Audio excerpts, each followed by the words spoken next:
अस्सलाम वालेकुम नाज़रीन, आप यूट्यूब चैनल देख रहे हैं। मैं इमरान खान हूं। नाज़रीन, सबसे पहले आज़ाद कश्मीर की बात करते हैं, क्योंकि ये एस्टेब्लिशमेंट के लिए और हुकूमत के लिए अब दर्द सर बन गया है। यानी जिन लोगों ने नफरत फैलाने की कोशिश की, उन्होंने बहुत कोशिश की कि ये कश्मीरियों को गद्दार साबित करें, ये साबित करेंगे वो पाकिस्तान से प्यार नहीं करते, पाकिस्तान के झंडे से प्यार नहीं करते। ये तक कहा गया कि वो भारतीय एजेंट है।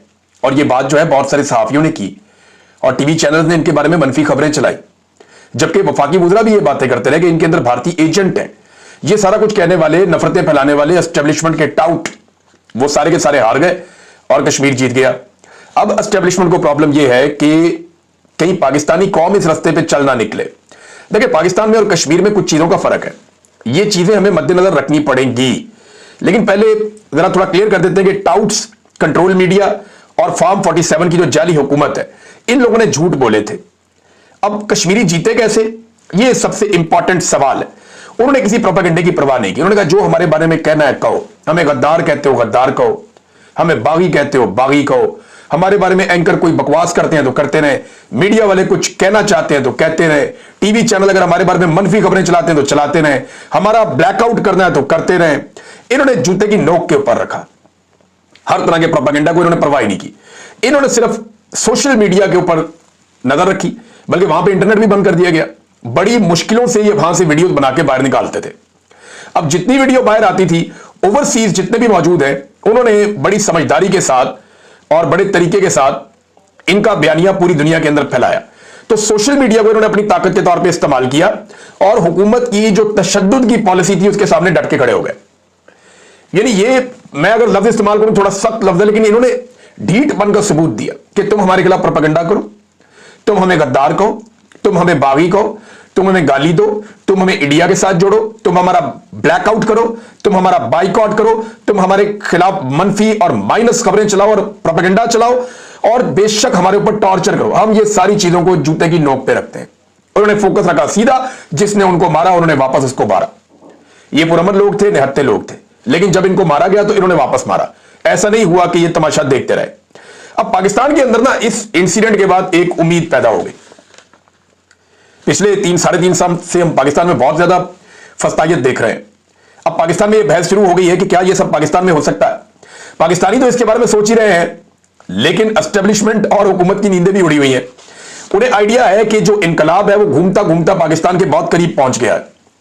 जो कुछ हमने देखा नेपाल में, फिर हमने देखा उससे पहले श्रीलंका में, बांग्लादेश में, आजकल ये चीजें दोहराई जा रही है मराकश में, अब ये कश्मीर में पहुंच गया और पाकिस्तान के दरवाजे पे दस्तक दे रहा है। पाकिस्तानी जो है ना वो बड़े जबरदस्त लोग हैं, बड़े शानदार लोग हैं, बड़े तगड़े लोग हैं। ये कई मरतबा निकले हैं और इससे ज्यादा तादाद में निकले हैं, इससे ज्यादा मार खाई है, ताकत के साथ खड़े हुए। लेकिन प्रॉब्लम कहां आ जाती है? प्रॉब्लम 2-3 चीजों में आती है। नंबर 1, एस्टेब्लिशमेंट कश्मीर में वो सारा कुछ नहीं कर सकती थी जो वो पाकिस्तान में कर सकती है, ये हमें मानना पड़ेगा। यानी पाकिस्तानियों को थोड़ी रिजिलियंस ज्यादा दिखानी पड़ेगी। पाकिस्तानी जब जब निकले कश्मीरियों से ज्यादा बड़ी तादाद में भी निकले। बहुत बड़ी आबादी, बहुत बड़ी है ना, कश्मीर की तो आबादी छोटी सी है, बहुत थोड़ी सी, लेकिन यहां पाकिस्तान में आबादी बहुत बड़ी है। तो पाकिस्तान के अंदर लोग ज्यादा बड़ी तादाद में निकले। लेकिन हुआ क्या कि यहां पे लीडरशिप कंप्रोमाइज कर जाती है, लीडरशिप डर जाती है, पीछे हट जाती है, लोगों को छोड़ जाती है और उसकी वजह से हालात यहां तक पहुंच जाते हैं। अब वहां पे लीडरशिप थी नहीं, वो सारे लीडर थे तो वो वहां पे बैठ गए। तो कौम को यह देखना पड़ेगा कि उन्हें खुद अपने अंदर लीडर तलाश करने पड़ेंगे, उन्हें खुद लीडर बनना पड़ेगा। देखिए, अगर पाकिस्तान तरीके इंसाफ ने इमरान खान साहब को आजाद करवाना हो तो क्या उनके पास बाकायदा अक़वाम मुत्तहिदा की, यूरोपीय यूनियन की, दुनिया भर की जो तंजीमें हैं इंसानी हुकूक की, उनके बाकायदा डॉक्यूमेंटेड प्रूफ मौजूद है कि इमरान खान को बेगुनाह जेलों के अंदर डाला गया है।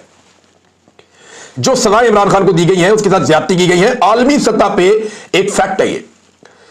अब भी क्या उन्होंने ये साबित करना है कि जनाब इमरान खान को बाहर निकालने की कोई भी ऐसी कोशिश अगर हमने की तो जनाब हम कोई गैर आईनी या गैर कानूनी काम कर लेंगे। ये बात कश्मीर के लोगों ने नहीं सोचा कि आईनी क्या और कानूनी क्या है। उन्होंने सोचा हमारा हक क्या है, हमने वो हक लेना है। उन्होंने टारगेट सिर्फ अपने हक पे रखा और उन्होंने अपना हक ले लिया। 38 मुतालबात वो लेकर आए थे, 42 मुतालबात वो मनवा के वापस चले गए।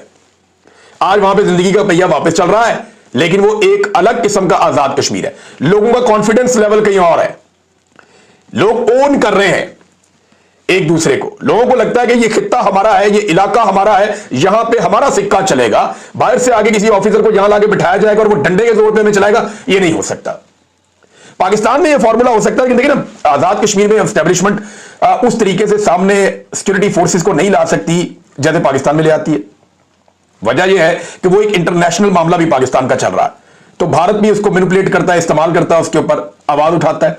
लिहाजा पाकिस्तान अपना मुकदमा भी खराब नहीं करना चाहता था। दूसरा, पाकिस्तानियों को अब यह बात समझ लेनी चाहिए कि यही तरीका है, या घी सीधी उंगली से पाकिस्तान में नहीं निकलता। अगर आपने पाकिस्तान को आईन और कानून के मुताबिक चलाना है, अगर आपने बेगुनाह कैदियों को रिहा करवाना है, अगर आपने पाकिस्तान के अंदर जुल्म, जबर और फस्तायत खत्म करनी है, इंसानी हकूक की पामालियां खत्म करनी है, आजादी इजहार राय पाकिस्तान के अंदर राइज करना है और पाकिस्तान में मैंडेट का एहतराम करवाना है, तो फिर अवाम को यह घी सीधी उंगली से निकलेगा नहीं, इसको टेढ़ी उंगली से निकालना पड़ेगा, जैसे कश्मीरियों ने निकाला। जैसा मुंह वैसी चपेड़। अब एस्टेब्लिशमेंट को भी इस बात का खौफ है, हुकूमत को भी इस बात का खौफ है। देखिए होता क्या है, इसको जरा समझे आप। गोली बांग्लादेश में भी चली थी, लोगों ने वो इलाका खाली नहीं किया तो एस्टेब्लिशमेंट को सरेंडर करना पड़ गया। गोली नेपाल में भी चली थी, लोगों ने वो इलाका खाली नहीं किया तो एस्टेब्लिशमेंट को सरेंडर करना पड़ गया। गोली श्रीलंका में भी चली थी, लोगों ने इलाका खाली नहीं किया तो सरेंडर करना पड़ गया एस्टेब्लिशमेंट को।